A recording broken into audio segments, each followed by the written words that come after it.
नमस्कार, स्वागत है आपका जी बिजनेस में और आप देख रहे हैं मिड कैप बाजार। मैं हूं पूजा त्रिपाठी और मैं हूं डिम्पी कालरा। तो इस समय मार्केट के अंदर दो अहम चीजें चल रही हैं। पहला तो एक तो बाजार थोड़ा कमजोर हो गया, अब ये 90 अंक नीचे आ चुका है।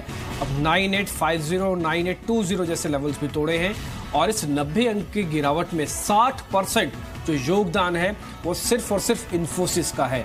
आज इन्फोसिस के अंदर जो खबर आई सुबह ठीक बाजार खुलने से पहले, उसने बाजार को पूरी तरह से कमजोर कर दिया। अब 10% की गिरावट है इन्फोसिस पर। यह गिरावट जिस समय बयान आया था पहले 5 से 6% पे आके रुकी, लेकिन अब 4% प्रेस कॉन्फ्रेंस के बाद बढ़ी है। 2 बजे भी एक कॉन्फ्रेंस है, इन्फोसिस की ही कॉन्फ्रेंस है, देखना होगा वहां से क्या होता है। कि इन्फोसिस नहीं संभला तो बाजार को आज 9800 का लेवल भी ब्रेक करवा सकता है, इतनी वेटेज रख रहा है ये। एक बार आप सारे ग्राफिक्स के जरिए इन्फोसिस के अंदर अब तक क्या क्या हुआ ये सब आप देखते रहेंगे, लेकिन अगर आपका कोई सवाल है इन्फोसिस और इन्फोसिस के अलावा भी तो आप इस कार्यक्रम का हिस्सा बनकर सवाल पूछ सकते हैं। आज के मेहमान स्वाति होटकर हैं, जिनसे हम ये समझेंगे आप जो सवाल पूछ रहे हैं उनके क्या जवाब है, क्या रणनीति रखनी चाहिए और तरीका अब एक बार आपको बता देते हैं इस कार्यक्रम से जुड़ने का। आप चाहें तो इस कार्यक्रम से 3 तरीके से जुड़ सकते हैं। एक तो फेसबुक का तरीका है, उस पर आप हम अपने सवाल भेज दीजिए, आपके सवाल जोड़ लेंगे। आप व्हाट्सअप भी कर सकते हैं और टोल फ्री नंबर पर भी फोन करके सवाल पूछ सकते हैं। तो स्वाति होटकर हमारे साथ है, सवाल पूछने का तरीका आपके स्क्रीन पर आ गया है और अपने सवाल आप पूछ सकते हैं। जी, और आप पहले कॉलर हमारे साथ जुड़े हैं अहमदाबाद से, गौरव जी ने हमें कॉल किया है। गौरव जी नमस्कार, पूछिए। नमस्कार, मेरे पास हुडको 150 शेयर हैं, 90 रुपीज पे दिए हुए। ओके, हुडको रीसेंट लिस्टिंग है तो आप बने रह सकते हैं अभी स्टॉक में? हाँ जी, हाँ जी। ओके, स्वाति क्विकली बता दीजिए हुडको पे आप क्या राय देंगे? रीसेंट लिस्टिंग है, 400 का, वैसे ज्यादा अवेलेबल नहीं होंगे, लेकिन फिलहाल अभी इस शेयर पे क्या राय देंगे आप? सी ओवरऑल व्यू तो काफ़ी पॉजिटिव। हम लोग ने काफ़ी अच्छी बिग रैली देखी थी हुडको में, at least up to 97 98 all levels तक। वहाँ के बाद एक थोड़ा सा रिट्रेसमेंट आया है, बट फिलहाल 74 75 is acting as a very strong support level. तो जब तक वो एक लेवल होल्ड है तब तक डेफिनेटली पुल बैक रैली वापस आ सकती है उनके भाव के आसपास 92 95 के लेवल्स। तो मेरी राय ये लेवल पे होल्ड ही होगी। ओके, तो ये राय आती हुई हुडको में।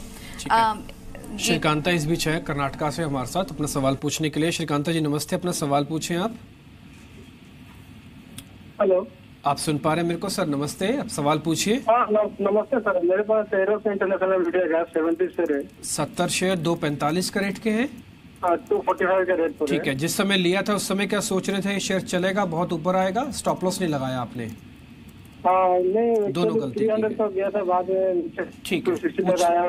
देखिए सर, जब एक बार स्टॉप लॉस टूट जाए और शेयर इस तरह पे आ जाए ना तो सारे सवाल अपने आप में ही खड़े हो जाते हैं। तब क्वेश्चन ये नहीं होता कि शेयर अच्छा या बुरा है, तब ये होता है कि प्रॉफिट को कैसे लेके आया जाए, घाटे को कैसे कम किया जाए। स्वाति मेरा ही सवाल यही है। ये तो बात का विषय है कि रोज इंटरनेशनल कंपनी कैसी है, लेकिन पहले मेरे को ये बताइए अब घाटा कम कैसे करें? 245 का लिया हुआ शेयर आज 190 है। करेक्ट, अभी ये ओवरऑल उसमें प्रॉफिट बुकिंग आ रहा है। ये पर्टिकुलर काउंटर में हम लोग ने कुछ महीनों पहले 300 का एक लेवल अच्छा खासा टेस्ट किया था, अभी 190 180 के रेंज में है। अगर हम टेक्निकली बात करें तो अभी RSI से थोड़ा ओवरसोल्ड जोन में एंटर होने जा रहा है, तो विच इंडिकेट्स कि जो सेलिंग प्रेशर है वो थोड़ा धीमे धीमे कम होते जाएगा। तो आई बिलीव ये स्टॉक में थोड़ा सेलिंग प्रेशर है, but it will come to up to at least 170 160 level एक टेस्ट कर सकते हैं। अगर उनका अपना बाइंग कॉस्ट नीचे लाना है तो I will such and loss कम करना है, तो अगर ये स्टॉक अगर 170 के आसपास आता है तो वह एवरेज कर सकते हैं, ताकि आपका बाइंग कॉस्ट नीचे आ जाएगा। एंड वापस अगर एक बाउंस बैक रैली आता है अप फ्रॉम 170 और लेवल से एक बाउंस बैक रैली हमें देखने मिलता है वापस 250 270 के लेवल तक, तो उनको एक एग्जिट करने का चांस मिलेगा because of a lower buying cost. तो मेरी सलाह यही रहेगी ये लेवल पे कि होल्ड कीजिएगा, बट अगर नीचे आता है तो एवरेज कीजिएगा, बट ये लेवल पे I will not suggest to book the losses.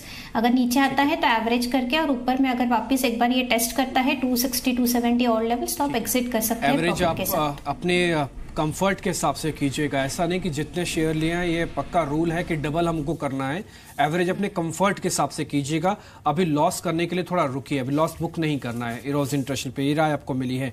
इस बीच विजय हैं हमारे साथ दिल्ली से अपना सवाल पूछने के लिए। विजय जी नमस्ते सर, अपना सवाल पूछिए आप प्लीज। हाँ सर, विजय थे की बात कर रहा हूँ सर। एक्चुअली मैंने आज इन्फोसिस के 15 लॉट फ्यूचर में सेल किए थे मैम, सर सुबह। बहुत बढ़िया, 15 लॉट किस रेट पे किए ये और बताइए सर। 9:20 पे जो रेट आ रहा था 972 का आ रहा था सर। ठीक है, 972 पे 15 लॉट शॉर्ट है, तो मेरे को तो कैलकुलेटर खोलना पड़ेगा आपकी कैलकुलेशन प्रॉफिट करने के लिए। आपको बहुत बहुत बधाई हो, इन्फोसिस पे शॉर्ट करने आपने पैसा बनाया। काफी सारे निवेशक आज फंसे हुए थे, आप चुनिंदा निवेशकों में से जिन्होंने पैसा बनाया है एक बार।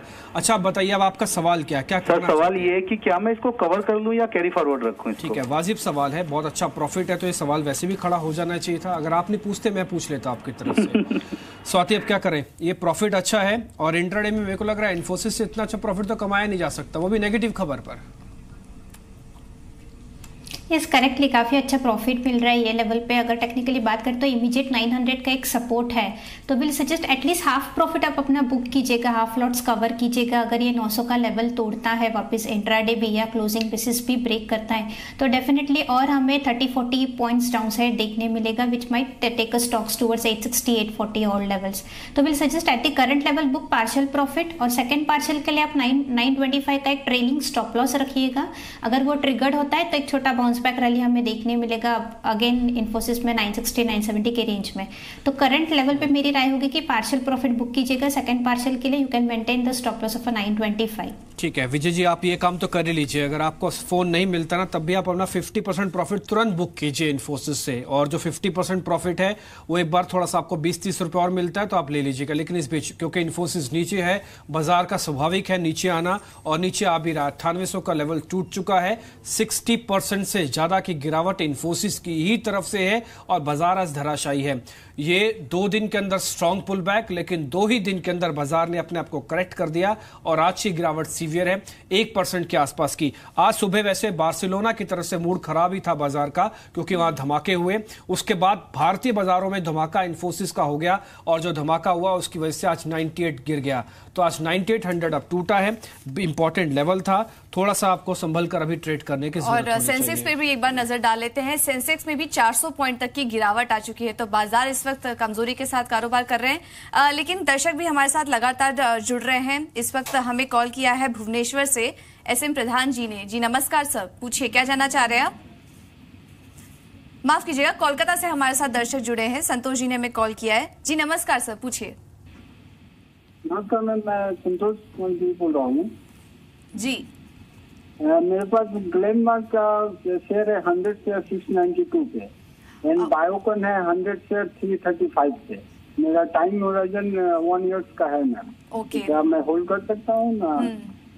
स्वाति ये लंबे समय के लिए होल्ड कर सकते हैं। और फार्मा शेयर अगर फिलहाल देखें तो अक्रॉस द सेक्टर काफी कमजोरी देखने को मिल रही है। ग्लेनमार्क फार्मा भी देखिए, इन्होंने 692 के लेवल पर लिया था और काफी ज्यादा नुकसान इनको हो चुका है। तो इस लेवल पर क्या राय देंगी, बने रहे या एग्जिट कर ले, या कोई और स्टॉक आप इनको सुझाएंगी?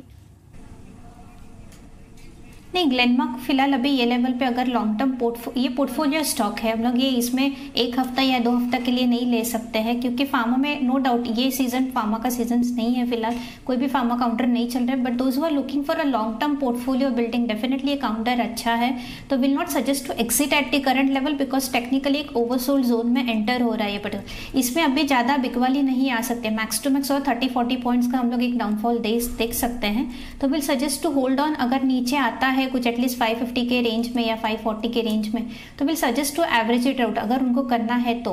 और एल्स लॉन्ग टर्म पोर्टफोलियो के लिए डेफिनेटली होल्ड कर सकते हो। आई बिलीव इसमें पोटेंशियल है बैक टूवर्ड टेस्ट करने की 800 लेवल्स। तो eight the current level it's a hold from my side. ठीक है, इस बीच बाजार की स्थिति लगातार नाजुक हो रही है, और इन्फोसिस नहीं बल्कि अब तो और शेयर भी टूट रहे हैं। पहले इन्फोसिस ने लीडरशिप ली बाजार को तोड़ने की, सुबह बार्सिलोना की वजह से बाजार कमजोर वैसी ग्लोबल संकेत के साथ था। अब आप देखिए सन फार्मा जो कि एक डिफेंसिव प्ले कर रहा था वो खुद टूट गया, ये 4% नीचे है।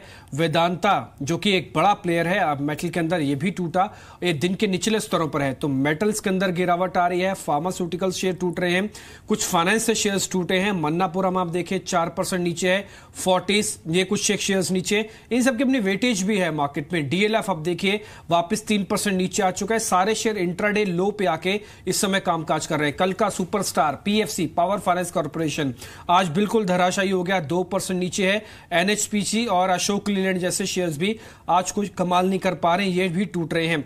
Aurobindo pharma, doctor Reddy's, Tata Motors, ये कुछ एक ऐसे शेयर्स हैं जो बाजार पे अपना दबाव बनाए हुए हैं। निफ्टी के अंदर इनकी वेटेज है। इन्फोसिस के अलावा इन्फोसिस 60% करेक्ट कर रहा है। एक बार आपको सेक्टोरियल व्यू भी दे देता हूं, आप सेक्टर्स के ग्राफिक्स भी चला सकते हैं कि किस किस में सबसे ज्यादा गिरावट है। मेरे पास जो आंकड़े उसमें आईटी सबसे ज्यादा टूटा इन्फोसिस की वजह से। इसके बाद दूसरी सबसे बड़ी गिरावट फार्मास्यूटिकल्स के अंदर है। रियल्टी भी टूट रहा है और साथ ही सरकारी बैंकों की स्थिति भी इस समय नाजुक है, सरकारी बैंक के शेयर्स भी टूट रहे हैं। एक बार आप बैंक निफ्टी भी वापस दिखा सकते हैं। कल तो क्योंकि वीकली एक्सपायरी थी इस वजह से टूट रहा था, और आज भी आप देखिए बैंक निफ्टी के अंदर किसी तरह की कोई सहानुभूति बाजार नहीं अपना रहा है। 24,000 का लेवल इसके लिए बहुत इंपॉर्टेंट है।